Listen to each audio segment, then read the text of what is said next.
오늘 부활절 예배 나오신 우리 성도님들을 축복합니다. 특별히 이 부활의 아침에 우리가 하나님께 예배를 드리는 것은 참으로 큰 은혜이고 또 우리의 특권이라고 믿습니다.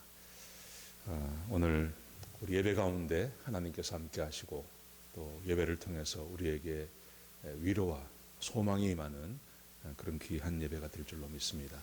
우리 같이 한번 기도하심으로 묵도하심으로 예배를 시작하시겠습니다. 묵도하시겠습니다.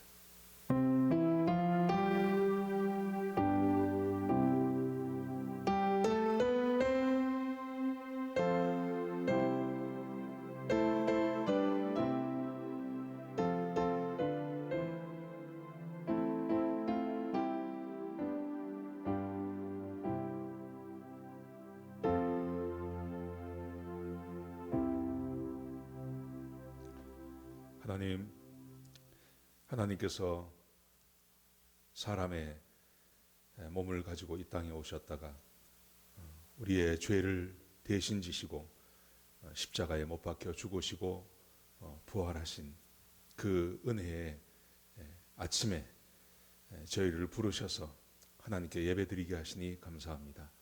아버지 하나님, 이 예배가 사람들의 모임이 되지 않게 하시고 하나님께서 주장하시며 하나님께서 좌정하시고 하나님께서 은혜를 부어주시는 복된 예배가 되게 하여 주옵소서.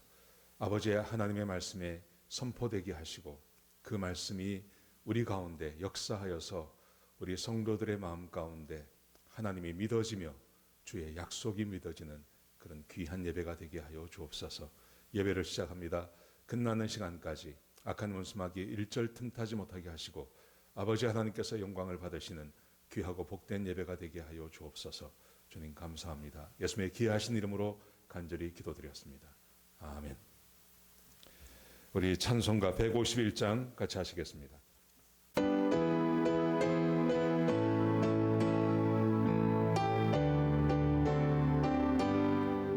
다시 사신 구세주 나 항상 섬기네. 온 세상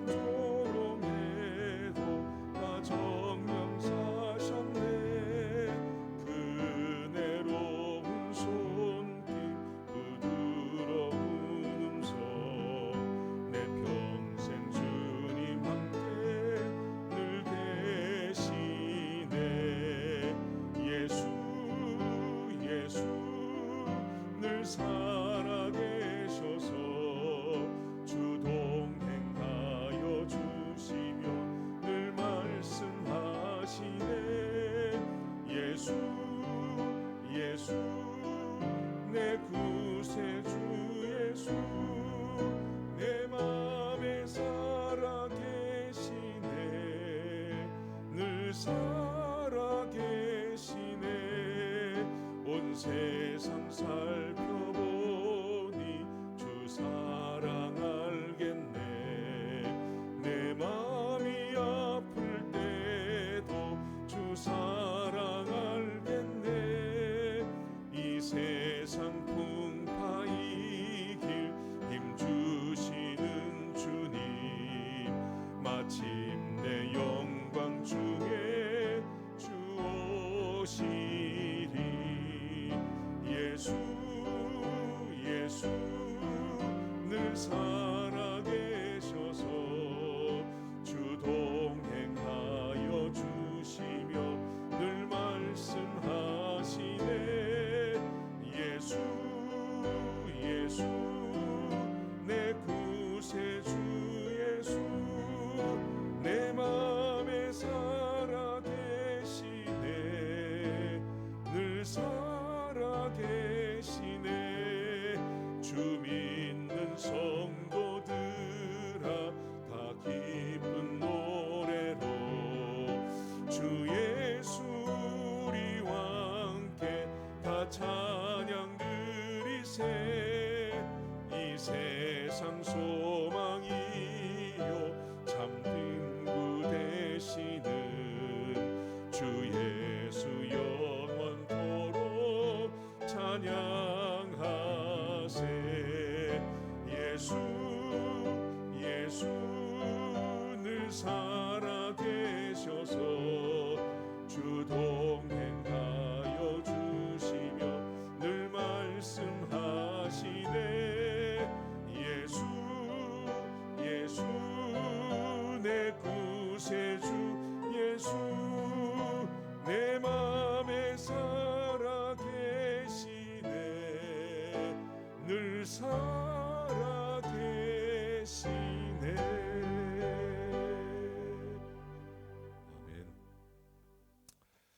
아멘. 이 시간 우리 성시 교독하시겠습니다. 62번입니다. 부활절에 대한 말씀입니다. 제가 먼저 읽고 그 다음 우리 여러분께서 교독하시고 하시는 우리 교독하시겠습니다. 하나님께서 사망의 고통을 풀어 살리셨으니 이는 그가 사망에게 매여 있을 수 없었습니다. 우리 주 예수 그리스도로 말미암아 우리에게 이김을 주시는 하나님께 감사하노라. 예수께서 친히 그 가운데 서서 너희에게 평강이 있을지어다 하시니 저희가 놀라고 무서워하여 그 보는 것을 영으로 생각하는지라. 예수께서 가라사대 어찌하여 두려워하며 어찌하여 마음에 의심이 일어나느냐. 내 손과 발을 보고 나인 줄 알라. 나를 만져보라. 영은 살과 뼈가 없으되 너희 보는 바와 같이 나는 있느니라. 그리스도께서 죽은 자 가운데서 다시 살아 잠자는 자들의 첫 열매가 되셨도다. 우리 같이 하시겠습니다. 예수께서 가라사대 나는 부활이요 생명이니 나를 믿는 자는 죽어도 살겠고 무릇 살아서 나를 믿는 자는 영원히 죽지 아니하리라. 아멘. 우리 이 시간 오성렬 집사님 나오셔서 우리를 대표해서 기도해 주시겠습니다.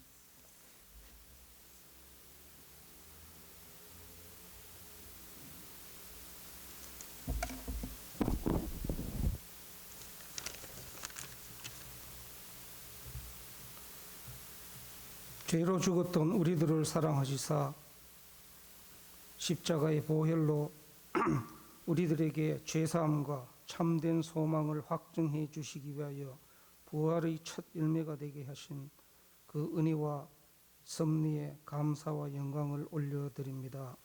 하나님 아버지, 주님 십자가의 피와 땀과 눈물을 기억하지 못하고 우리는 매일 삶 속에서 내가 우상이 되어서 나라는 우상을 섬기며 사는 우리들의 죄를 용서하여 주옵소서.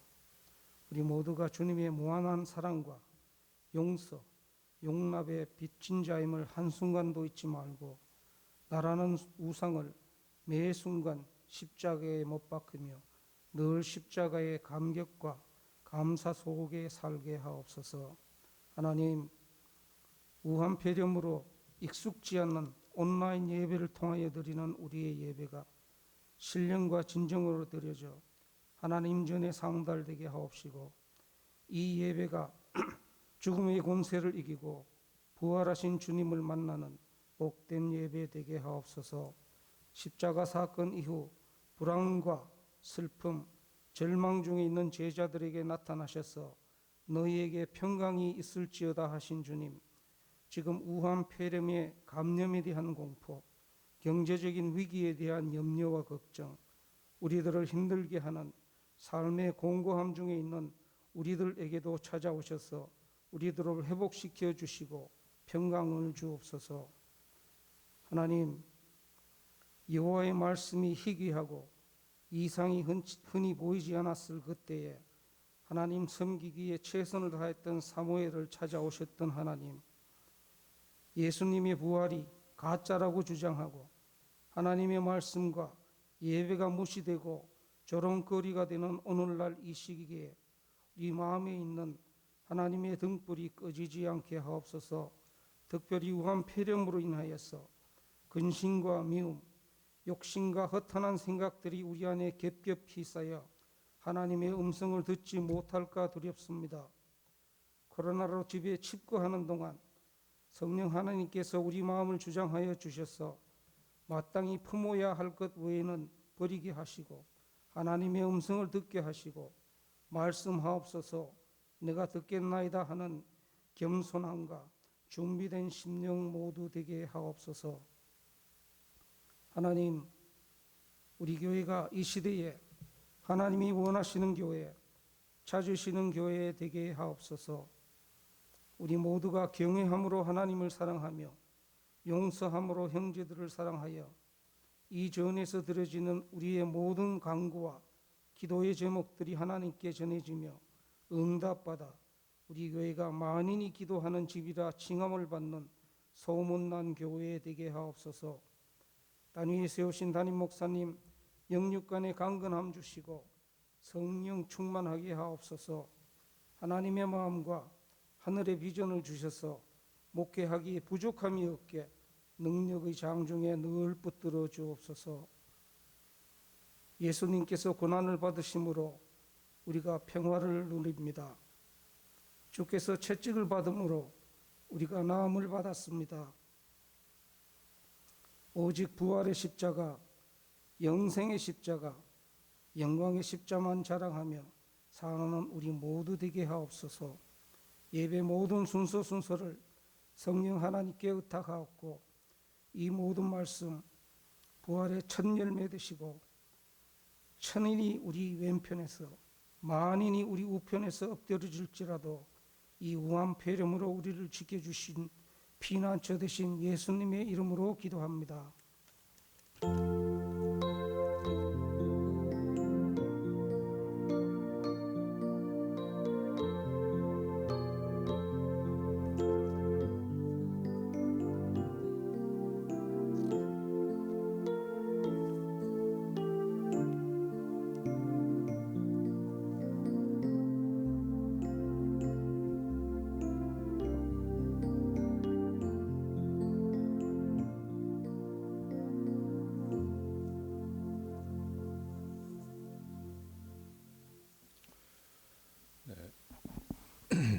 우리 하나님 말씀 같이 보시겠습니다.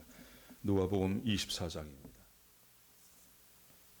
누가복음 24장 1절에서 12절까지 말씀입니다.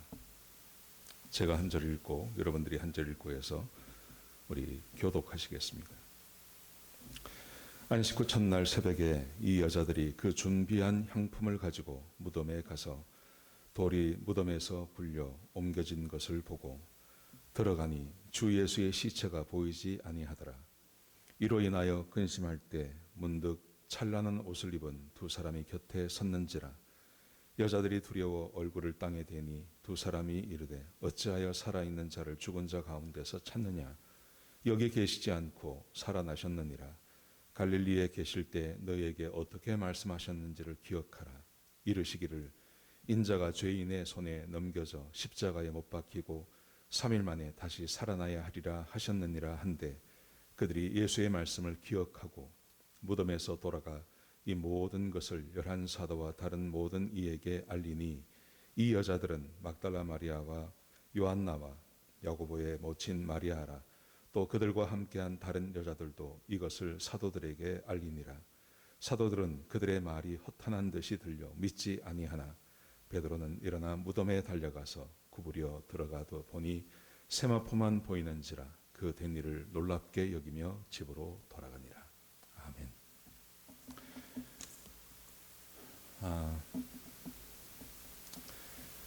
지금 이렇게 많은 사람들이 염려하고 또 걱정하는 그런 일이 지금 벌어지고 있습니다. 미국 정부도 아주 부정적으로 그렇게 사태를 진단하고 있고, 그리고 지금 우리가 집에 이렇게 격리되어 있는 이것도 쉽게 끝날 것 같지가 않고, LA 카운티의 발표를 보니까 5월 15일까지 연기한다고 그렇게 발표를 했습니다. 그리고 미국 내 사망자의 숫자도 아마도 10만, 15만 그렇게 되어질 거고 수백만의 사람이 간염이 될 거다. 그렇게 하는 발표들이 계속 나오고 있습니다. 이런 소식을 들으면 우리의 마음은 여전히 어둡고 또 힘이 들고 그렇습니다. 우리만 그런 게 아니라 최초의 부활절을 맞았던 그 부활의 새벽에 주님을 찾아갔던 몇몇의 여인들이 있었는데 그 여인들도 절망에 빠졌었습니다. 그런데 이 말씀의 끝을 이야기하면 절망으로 시작했지만 그들은 절망이 아닌 소망과 기쁨이 그들에게 임했습니다. 저도 지금 우리의 상황이 절망스럽고 또 힘들고 어렵지만 이 말씀이 끝날 때쯤 되면 그게 30분이 될지 40분이 될지 이 말씀에 끝날 때쯤이 되면 우리에게 이 여인들이 가졌던 그 소망이 우리 모든 성도들에게 임하게 되기를 저는 소원합니다. 그런 마음을 가지고 오늘 부활절 메시지를 함께 나누기를 원합니다. 먼저 안식일 이 끝난 첫날 새벽, 오늘이죠. 오늘 새벽 안식 후 첫날 새벽에 절망에 빠진 몇몇의 여인들이 예수님의 무덤을 찾아갔습니다. 1절에 보시면 이렇게 기록되어 있습니다. 안식 후 첫날 새벽에 이 여인들이라는 것은 10절에 나오는 막달라 마리아, 요한나, 야고보의 모친 마리아, 그리고 몇몇의 여인들이라고 되어 있습니다. 이 여인들이 그 준비한 향품을 가지고 무덤에 가서 향품을 준비해서 예수님의 무덤으로 찾아갔습니다. 그 이유는 이 여인들은 예수님께서 장례를 치러지는 것을 먼 발치에서 보고 있었습니다. 물론 장례는 아리마대 요셉과 니고데모가 치루었습니다. 그런데 날이 이미 어두웠고 또 두 사람이 장례를 치르는데 이 여인들이 보기에 부실하게 치른 것 같습니다. 그래서 향품을 더 가지고 가서 정성스럽게 예수님을 장례 치러주고 싶은 마음으로 찾아간 것입니다. 이들의 마음은 참담했습니다. 이들의 마음은 슬펐고 소망이 없었습니다. 왜냐하면 예수님의 죽음을 목격했기 때문에 그랬습니다. 한 가지 위로를 받고 싶은 것이 있다면 마지막 가시는 그 예수님의 몸을 향품으로 좀 정성스럽게 단장함으로 좀 위로를 받고 싶은 마음이 있었을 것입니다. 그런데 이들 눈앞에 놓여 있는 상황은 더 절망적이었습니다. 왜냐하면 시신이 없어졌기 때문에 그렇습니다. 2절에 보시면요. 돌이 무덤에서 굴려 옮겨진 것을 보고 들어가니 주 예수의 시체가 보이지 아니하더라. 그 시신마저 사라져 버렸습니다. 이런 절망은 며칠 동안 계속되어졌습니다. 이들은 예수님을 3년간 따라다녔기 때문에 예수님께서 행하시는 능력을 봤습니다. 예수님의 그 행하시는 능력은 항상 기대보다 높았던 것입니다. 기대보다 뛰어난 것이었습니다. 그래서 예수님께서 잡히셨다는 소문을 들었을 때 혹시 하는 어떤 기대를 가졌습니다. 예수님께서 능력을 행하셔서 그 잡힌 자리에서 나오지 않을까 하는 어떤 그 희망 같은 것을 가졌습니다. 그런데 예수님께서 나오지 않습니다. 거기서 모진 매를 맞으십니다.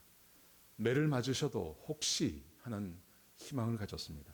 그런데 예수님께서 십자가를 지고 가십니다. 십자가를 지고 가실 때도 혹시 하는 희망을 버리지 않았습니다. 그런데 그 예수님께서 너무나 무기력하게 십자가에 매어 달리시는 것입니다. 그리고 그 예수님께서 거기서 큰 소리를 지르시며 운명하시는 것을 봤습니다. 그래서 그들은 절망할 수밖에 없었고 낙심할 수밖에 없었습니다. 그런데 그 시신마저도 사라져버렸습니다. 여러분, 이 여인들의 심정이 한번 되어보십시오. 계속 절망적인 일들이 벌어지고 있는 것입니다. 지금 우리의 상황과 그렇게 다르지 않다고 저는 생각합니다. 처음 중국에서 이 우한 폐렴이 시작되었다는 소식을 들었을 때 우리하고 별 상관이 없는 것으로 생각했습니다. 한국에 창궐 할 때에도 우리하고는 별 상관이 없다고 생각했습니다. 그런데 우리의 기대와는 달리 점점 상황은 더 심각해지기 시작합니다. 그러다가 지금 우리가 살고 있는 우리 주변까지 이 전염병이 창궐하게 되고 직장의 문을 닫게 되고 학교를 갈 수 없게 되고 사업도 문을 닫고 심지어 외출까지 할 수 없고 사람도 만날 수 없고 이 부활의 아침에 성도들이 함께 모여서 함께 예배드리는 것조차도 할 수 없는 점점 상황이 나빠지는 상황 가운데 있는 우리와 이 여인들과 별반 다르지 않다는 것이죠. 자, 이렇게 절망 가운데 있는 이 사람들에게 하나님께서 어떻게 하시는지 한번 보시기 바랍니다. 4절에 보시면 하나님께서 천사를 보내십니다. 이로 인하여 근심할 때 문득 찬란한 옷을 입은 두 사람이 곁에 섰는지라. 절망하고 있을 때 두 천사가 찾아왔습니다. 그리고 두 천사가 이렇게 말을 합니다. 5절을 보십시오. 여자들이 두려워 얼굴을 땅에 대니 두 사람이 이르되 어찌하여 살아있는 자를 죽은 자 가운데서 찾느냐. 여기서 어찌하여라는 말은 질책하는 것입니다. 이렇게 마음을 그 절망하고 있는 마음을 달래주고 위로하는 게 아닙니다. 그게 아니라 이 의미는 굉장히 질책하는 것입니다. 충분히 알 수 있는 것을 왜 모르냐 하는 것입니다. 다 알 수 있는 건데 꼭 알아야 할 것을 모를 때 질책하는 것. 마치 선생님께서 중학생에게 만약에 중학생 중에 덧셈이나 곱셈을 모르는 학생이 있으면 얼마나 황당해하며 그를 질책하겠습니까? 지금 그런 의미로 어찌하여 질책하고 있는 것입니다. 질책을 이렇게 하고 있습니다. 살아있는 자를 죽은 자 가운데서 찾느냐 이렇게 말합니다. 여러분 지금 우리 이 여인들은 살아계신 예수님을 못 봤습니다. 이런 상상을 한번 해볼 수 있습니다. 왜 예수님께서 부활하신 다음에 무덤을 떠나셨냐는 것입니다. 예수님께서 그냥 그곳에 계셨으면 얼마나 좋았습니까? 부활하신 다음에 예수님께서 그곳에 그 온전한 모습으로 앉아 계시면서 찾아왔던 그 여인들을 만나 주시는 것입니다. 찾아왔던 제자들을 만나 주시는 것입니다. 그러면 얼마나 쉽습니까? 그런데 예수님께서는 부활하신 다음에 떠나셨습니다. 그 빈 무덤이 보이지 않습니다. 여러분 이런 상황에서 왜 천사는 이 두 여인들을 질책하는 것일까요? 왜 그렇게 하는 것일까요? 그 이유가 6절에 이렇게 기록되어져 있습니다. 자, 6절을 보십시오. 여기 계시지 않고 살아나셨느니라. 살아나셨다고 말씀하십니다. 거기다가 이렇게 말씀하세요. 갈릴리에 계실 때 너희에게 어떻게 말씀하셨는지를 기억하라. 먼저 말씀을 기억하라고 이야기합니다. 갈릴리에 계실 때 너희에게 어떻게 말씀하셨는지를 기억하라. 말씀을 기억하라고 이야기하고 그 다음에 그 말씀하신 것이 무엇인지를 말씀해 주십니다. 가르쳐 주십니다. 그 말씀을 7절에 이렇게 기록되어 있습니다. 이르시기를 예수님께서 너에게 말씀하지 않았느냐? 말씀했다. 그 말씀이 뭐냐 하면 인자가 죄인의 손에 넘겨져 십자가에 못 박히고 제3일에 다시 살아나야 하리라 하지 아니하였느냐? 세 가지를 말씀하셨다는 거죠. 예수님께서 인자가 죄인들의 손에 넘겨져 고난받으실 것을 말씀하셨고 십자가에 못 박히고 죽음에 대해서 말씀하셨고 제3일에 다시 살아나야 하리라 하셨느니라. 예수님께서 부활을 말씀하셨다는 것입니다. 여러분 실제로 성경을 살펴보면 이 세 가지를 예수님께서 다 말씀하셨습니다. 마태복음을 따라가 보면 누가복음도 마찬가지지만요. 마태복음을 따라가 보면 예수님께서 여러 번 강조하셨습니다. 특별히 예수님께서 세상 사람들이 나를 누구라고 하느냐? 예, 선지자라고 그럽니다. 엘리야라고 그럽니다. 그때 예수님께서 제자들에게 묻지 않습니까? 너희는 나를 누구라고 하느냐? 예, 베드로가 말하길 예, 주는 그리스도시요 살아계신 하나님의 아들이십니다. 이 고백을 들은 다음에 예수님께서 그때부터 예수님께서 제자들에게 자기의 고난과 죽음과 부활에 대해서 예수님께서 말씀하시기 시작하십니다. 마태복음 16장 21절에 보시면 이렇게 기록되어 있습니다. 이때로부터 예수 그리스도께서 자기가 예루살렘에 올라가 장로들과 대제사장들과 서기관들에게 많은 고난을 받고 지금 천사가 말하지 않습니까? 고난받을 것에 대해서 죽임을 당하고 죽음에 대해서 말씀하십니다. 제3일에 살아나야 할 것을 제자들에게 비로소 나타내시니 고난받으시고 죽임당하시고 3일 만에 부활하실 것을 예수님께서 가르치셨습니다. 한 번이 아닙니다. 성경에 기록한 것만 3번입니다. 마태복음 17장 21절에 보시면 갈릴리에 모였을 때 예수께서 제자들에게 이르시되 인자가 장차 사람들의 손에 넘겨져 죽임을 당하고 고난받으시고 죽임당하시고 제3일에 살아나야 하리라 하시니 제자들이 매우 근심하더라. 예수님께서 고난받으시고 죽임당하시고 부활하실 것에 대해서 아주 구체적으로 말씀하십니다. 마태복음 20장에 보시면 예루살렘에 올라가실 때 예수님께서는 더 구체적으로 아주 한 말씀 한 말씀으로 그들에게 고난받으시고 죽임당하시고 부활하실 것을 말씀하십니다. 보라, 우리가 예루살렘에 올라가노니 인자가 대제사장들과 서기관들에게 넘겨지매. 대제사장 서기관 정확히 말씀하시죠. 누구에게 고난을 당할지를요. 그들이 죽이기로 결의하고, 똑같지 않습니까? 이방인에게 넘겨지어. 빌라도를 말하는 것이죠. 그를 조롱하며 채찍질하며 십자가에 못 박게 할 것이나, 예수님께서 고난받으시고 대제사장과 서기관들에게 넘겨져서 고난받으시고, 그리고 빌라도에게 가서 채찍을 맞으시고 십자가에 못 박히시고 어떤 죽음까지도 말씀하십니다. 십자가의 죽음을 말씀하십니다. 그리고 말씀하시기를 제3일에 살아나리라. 부활까지 예수님께서 말씀하셨습니다. 여러분, 그런데 지금 이 여인들은 이것을 기억하지 못하는 것입니다. 지금 이 두 천사가 여인들에게 질책하는 이유, 그 질책하는 이유는 예수님께서 충분히 말씀하셨기 때문에, 예수님의 전 행적에 대해서요, 이 3일간의 행적에 대해서 예수님께서 충분히 말씀하셨는데, 지금 이 여인들이 절망하는 이유는 빈 무덤을 바라보고 시신을 누가 훔쳐갔다고 생각하고 거기서 절망하는 이유는 예수님께서 말씀하시는 그 말씀을 잊어버렸기 때문입니다. 만약 여인들이, 상상해 보십시오.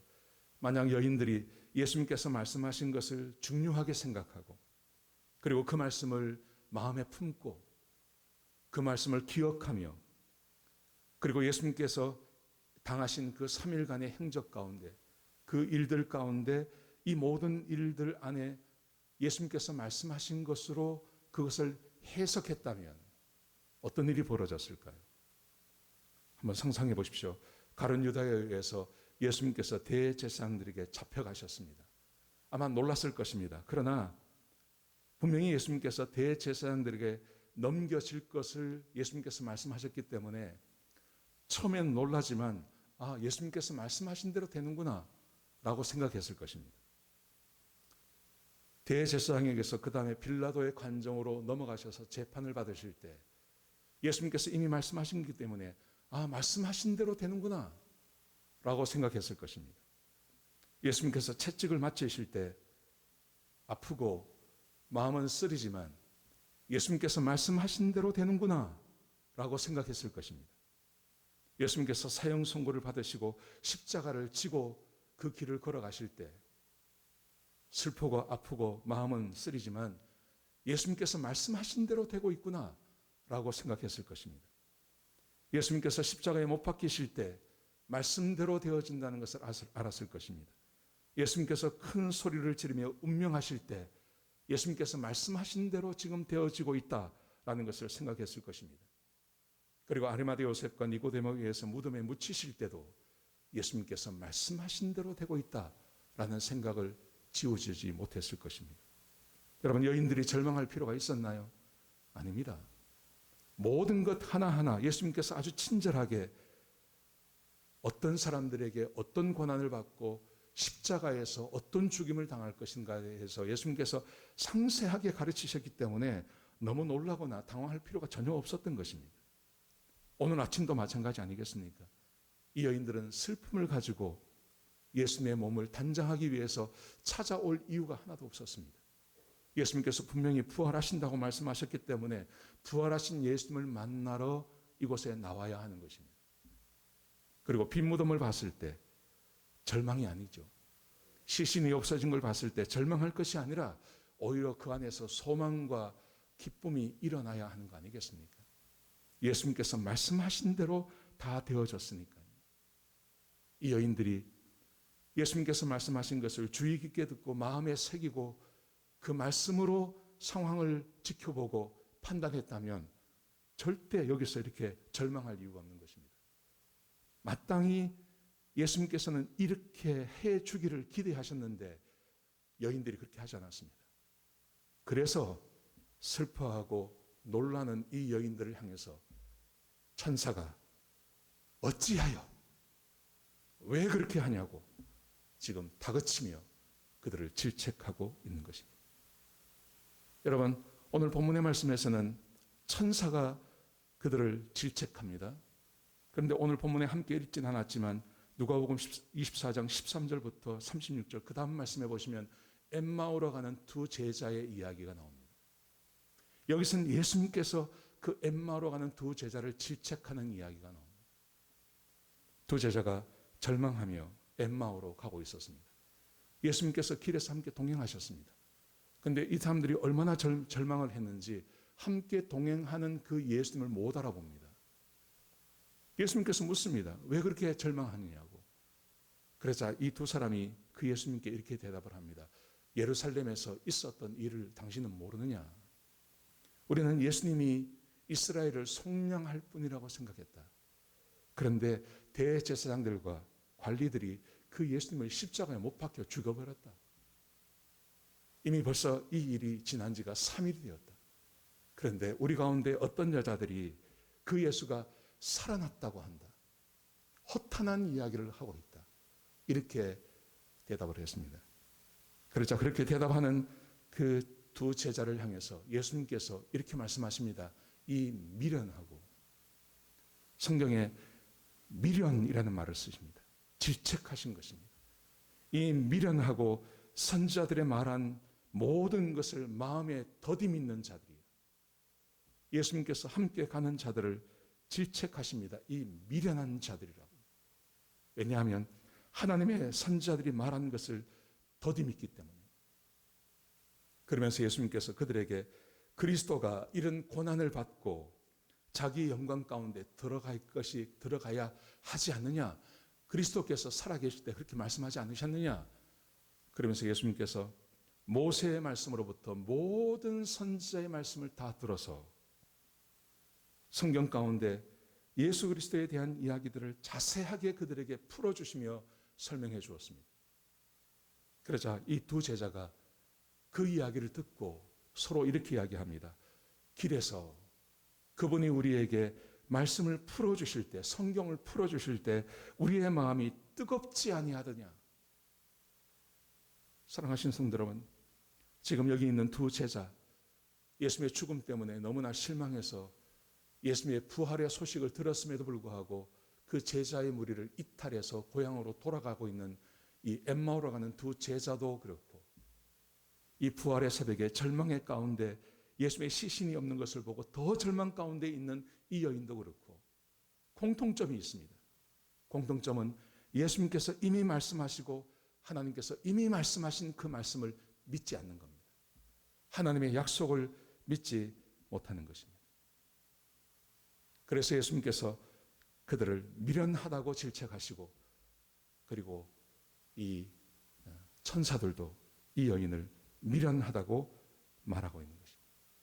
그런데 그들이 하나님의 말씀, 그들이 고백하기를 그분께서 우리에게 성경을 풀어주실 때 우리 마음이 뜨겁지 아니하더냐. 마음이 뜨거웠다는 것은 마음이 시원했다는 것입니다. 어둠이 물러가고 빛이 그들 가운데 임했다는 것입니다. 그 상황이 이해가 되지 않고 마음이 답답했는데 그 답답한 마음이 사라지면서 상황이 이해가 되어지는 쪽으로 흘러갔다는 것이죠. 하나님의 말씀을 듣고 나니까요. 성경 말씀을 듣고 나니까요. 자, 오늘 두 천사가 예수님께서 말씀하신 것을 그들에게 다시 들려주었습니다. 예수님께서 어떤 고난을 받으시고 어떤 죽임을 당하시고 그리고 3일 만에 부활한다고 분명히 예수님께서 말씀하지 않았느냐? 라고 이야기해 주었을 때 성경은 그 여인들에 대해서 이렇게 설명하고 있습니다. 누가복음 24장 8절에 보시면 그들이 예수의 말씀을 기억하고, 이제 기억이 났어요. 예수님께서 말씀하신 것이 이제 기억이 났어요. 예수님께서 그들과 함께 있을 때 내가 고난을 받을 것이고 내가 죽임을 당할 것이고 십자가의 죽임을 당할 것이며 그리고 3일 만에 부활할 거다. 예수님께서 말씀하신 것이 이제 기억이 났어요. 이제 기억이 났어요. 그래서 성경은 이렇게 말합니다. 9절에 보시면 무덤에서 돌아가 이 모든 것을 11 사도와 다른 모든 이에게 알리니. 예수님의 부활을 보지 못했습니다. 부활하신 예수님을 만나지 못했습니다. 그런데 예수님께서 부활하셨다는 소식을, 예수님께서 말씀하신 대로 예수께서 부활하셨다고 하는 말을 제자들에게 전하고 있는 것입니다. 이 여인들이 경험했던 이것 보십시오. 예수님을 부활하신 예수님 만나지 못했습니다. 그런데 예수님께서 말씀하신 대로 다 되었다는 것, 말씀하신 대로 지금 모든 것이 이루어지고 있다는 것을 그들이 알고, 그들이 눈이 떠지고 마음이 시원해지고 마음이 뜨거워지고, 그리고 그 뜨거운 마음을 가지고 쫓아가서 사도들에게 이 소식을 전하고 있는 것입니다. 자, 그런데 예수님의 말씀을 믿지 않고 기억하지 못하는 제자들을 보십시오. 어떻게 반응하는지요. 24장 11절에 보시면 사도들은 그들의 말이 허탄한 듯이 들려 믿지 아니하나. 예, 사도들은 믿지 않습니다. 믿지 않습니다. 여러분, 어둠과 빛의 차이가 뭐라고 생각하십니까? 어둠과 빛. 지금 이런 상황 가운데서 어떤 분들은 어둠 가운데 계실 것이고 어떤 분들은 빛 가운데 계실 것입니다. 그 차이가 뭐라고 생각하십니까? 어떤 분들은 절망하시고 어떤 분들은 전혀 절망하지 않고 소망을 품는 분들이 계실 것입니다. 그게 어떤 차이라고 생각하십니까? 진리를 아는가, 진리를 모르는가 하는 것입니다. 하나님 말씀을 믿느냐, 하나님 말씀을 믿지 않느냐 하는 차이입니다. 여러분, 성경 가운데서 하나님께서 일하시는 방식이 있습니다. 하나님은 항상 이렇게 일하십니다. 하나님은 말씀하십니다. 그리고 그 말씀을 이루어 주십니다. 믿음이라는 것은 하나님의 말씀을 믿는 것입니다. 그 하나님의 말씀을 통해서 하나님께서 일하실 것을 기대하는 것입니다. 이게 믿음입니다. 그래서 로마서 10장 10절에 보시면 이렇게 말씀하십니다. 그러므로 믿음은 들음에서 나며 들음은 그리스도의 말씀으로 말미암니다. 믿음은 들음에서 나는데 무엇을 듣느냐 하는 것이죠. 그것은 그리스도의 말씀을 들음으로 우리 안에 믿음이 생겨나는 것입니다. 우리는 한나를 봤습니다. 지난주에도 그렇고 그 지난주에도 한나를 봤습니다. 한나는 엘리를 통해서 하나님의 말씀을 듣습니다. 아들을 줄 거라고 하는 그 말씀을 듣습니다. 한나가 그 말씀을 믿습니다. 그리고 아들을 얻는 것입니다. 아브라함에게 하나님께서 말씀하십니다. 내가 너에게 땅을 줄 것이고 너에게 아들을 주겠다고 말씀하십니다. 그 말씀대로 이루어졌습니다.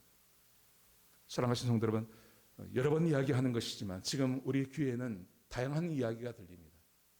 LA 카운티가 5월 15일까지 집에서 격리하는 것을 연장했습니다. 그리고 어제 보니까 미국에서만 2만 명이 죽었습니다. 앞으로 얼마가 더 죽을지 모릅니다. 어제 하루에 1983명이 죽었더라. 약 2000명이 죽었더라. 미국 내에서만. 앞으로 얼마가 더 들릴지 모릅니다. 거기다가 지진까지 나지 않았습니다. 지난 수요일 날인가 지진이 났고요. 오늘 아침에는 북가주에서 지진이 났다. 들려오는 소식이 항상 좋은 소식이 아닙니다. 나쁜 소식이 계속 들려옵니다. 여러분, 그런데 우리의 환경은 이러하지만 하나님께서 우리에게 말씀하신 것이 있습니다. 3월 8일 날 미국에서 본격적으로 이 우한폐렴에 대한 것이 시작이 되어질 때 하나님께서 우리에게 주신 말씀이 있습니다. 시편 91편의 말씀입니다. 하나님께서 이렇게 말씀하셨습니다. 우리가 처한 세상의 위험에 대해서 이렇게 말씀하셨습니다.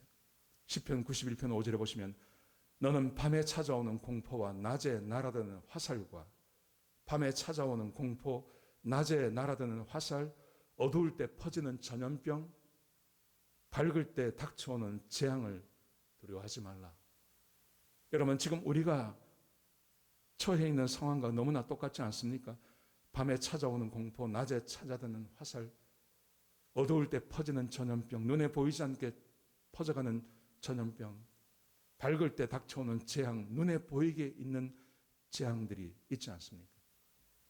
그래서 91장 7절에 보시면 1000명이 내 왼쪽에서 10,000명이 내 오른쪽에서 엎드러지나, 수많은 사람들이 우리 근처에서 죽어나갔다는 소식을 우리가 듣지 않습니까? 어제 하루만 1983명이 죽었다고 합니다.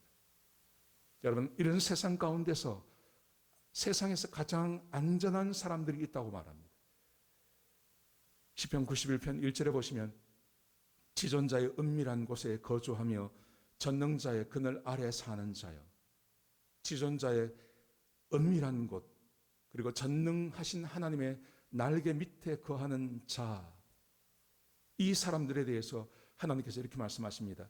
이는 그가 너를 새 사냥꾼의 올무에서와 심한 전염병에서 건지실 것임이니라. 하나님의 지존자의 은밀한 곳, 전능하신 하나님의 그늘 아래 날개 밑에 있다는 말은 하나님께서 심한 전염병이 돌지만 그들을 건져 주실 것이라는 것이죠.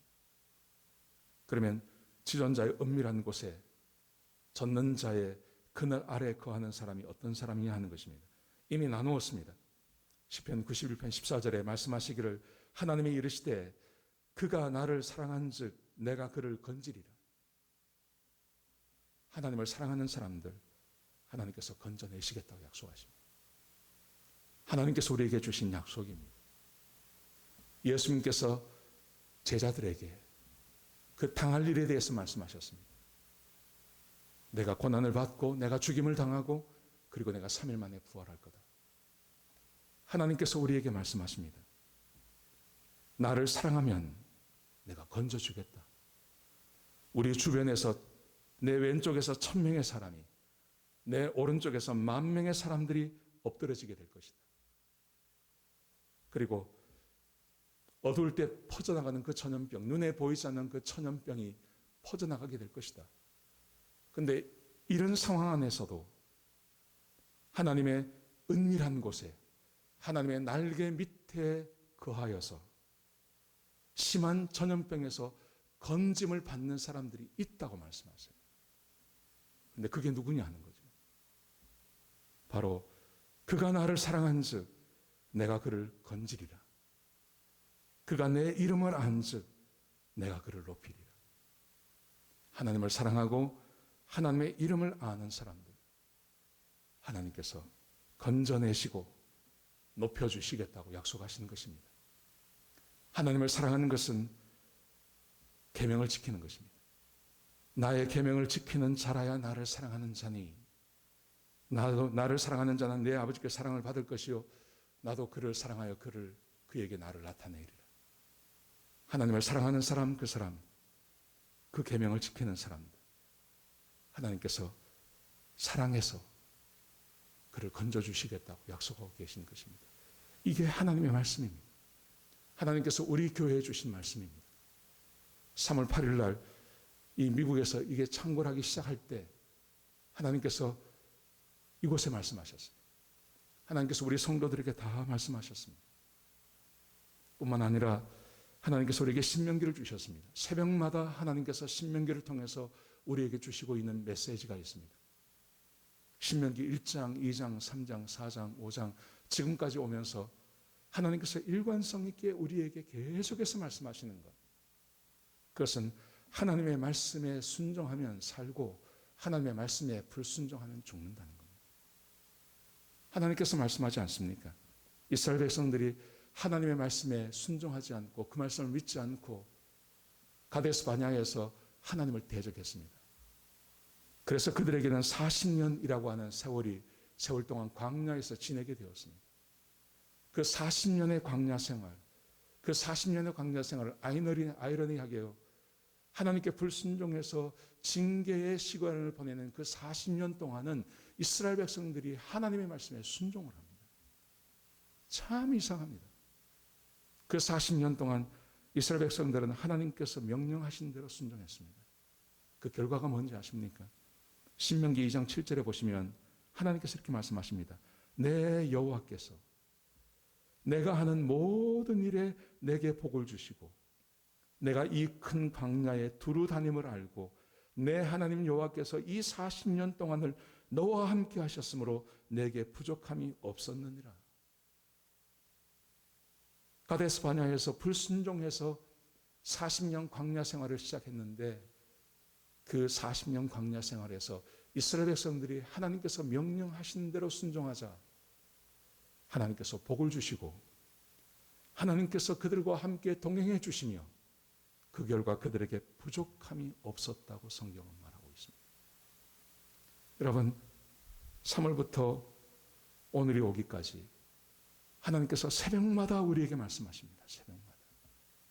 주일마다 한나를 통해서 말씀하시고 사무엘을 통해서 말씀하시고 그리고 하나님께서 시편을 통해서 우리에게 말씀하십니다. 하나님을 사랑하고 그의 계명을 지키면 하나님께서 살려주신다고 말씀하고 계신 것입니다. 여러분, 우리는 주변 환경이나 아니면 세상이 변해가는 것이나 이런 것에 소망을 두고 절망하는 것이 아니라 우리는 하나님의 말씀을 믿고 그 안에서 소망을 찾아야 할 줄로 믿습니다.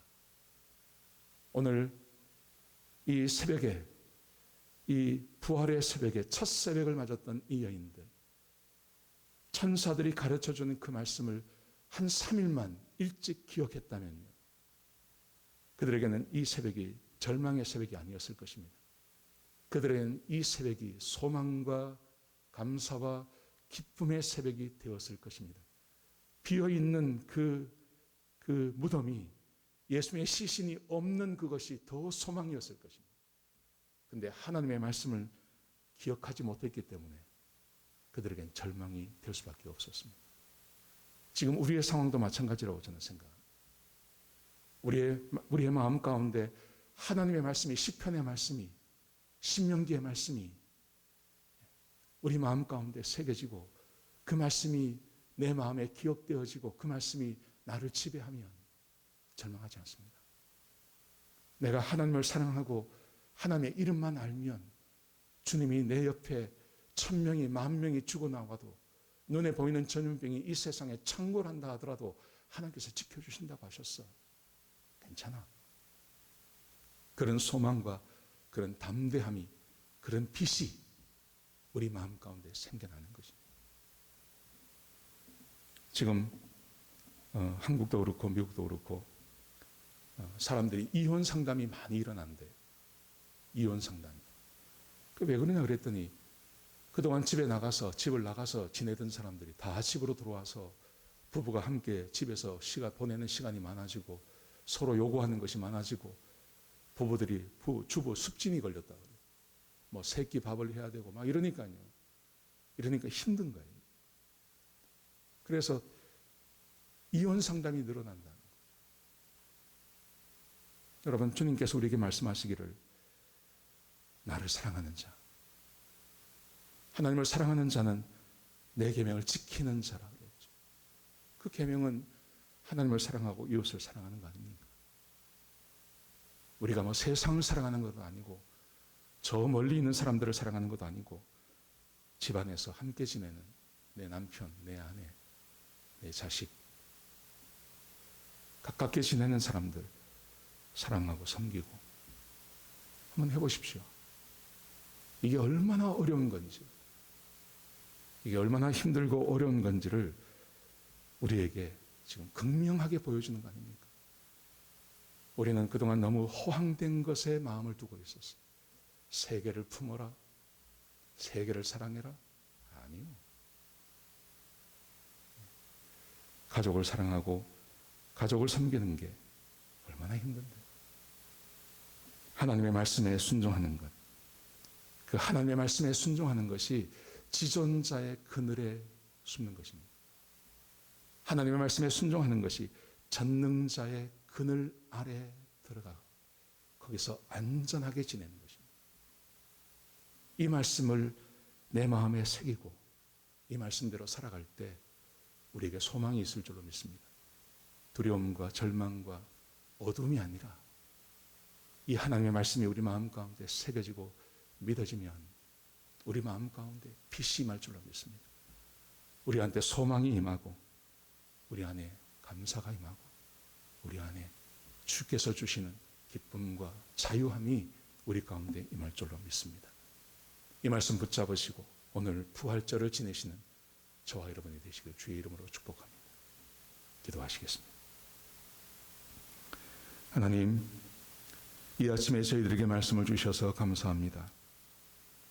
하나님께서 미리 말씀하셨고 예수님께서 어떤 고난을 당하시고 어떤 죽임을 당하시고 3일 만에 부활하실 것에 대해서 말씀했음에도 불구하고 모든 제자들이, 모든 하나님의 사람들이 그것을 믿지 않으므로 그들은 절망과 좌절 가운데 있었습니다. 천사가 와서 그들을 질책했습니다. 예수님께서 제자들을 만나서 질책하셨습니다. 그리고 그들에게 하나님께서 미리 말씀하신 것을 기억나게 하셔서 그들의 마음을 뜨겁게 해주셨습니다. 아버지 하나님, 우리도 하나님을 이렇게 믿게 하여 주옵소서. 하나님께서 우리에게 미리 말씀하셨습니다. 하나님께서 어떻게 이 전염병의 시대를 지나가야 할지에 대해서 우리에게 미리 말씀하셨습니다.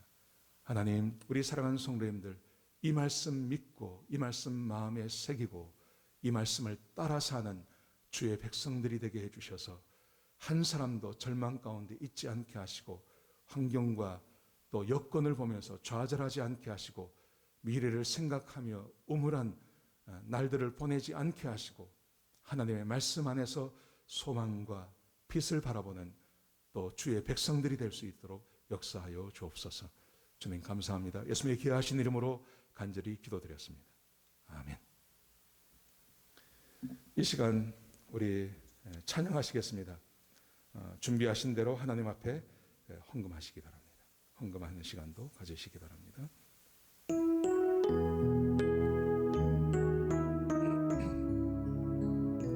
하나님은 너를 지키시는 자, 우리 간절한 마음으로 찬양하시겠습니다. 하나님은 너를 지키시는 자, 너의 우편에 그늘 되시니 낮에 해와 밤에 달도 너를 해치 못하리. 하나님은 너를 지키시는 자, 너의 환난을 면케하시니 그가 너를 지키시리라. 너의 출입을 지키시리라. 눈을 들어 산을 보아라. 너의 도움 어디서 오나. 천지 지으신 너를 만드신 여호와께로다. 우리 한 번 더 하시겠습니다. 하나님은 너를 지키시는 자, 너의 우편에 그늘 되시니 낮에 해와 밤에 달도 너를 해치 못하리. 하나님은 너를 지키시는 자, 너의 환난을 면케하시니 그가 너를 지키시리라. 너의 출입을 지키시리라. 눈을 들어 산을 보아라. 너의 도움 어디서 오나. 천지 지으신 너를 만드신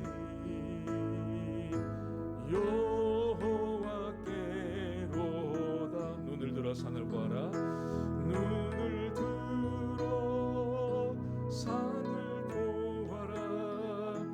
너의 도움 어디서 오나. 천지 지으신 너를 만드신 여호와께로다.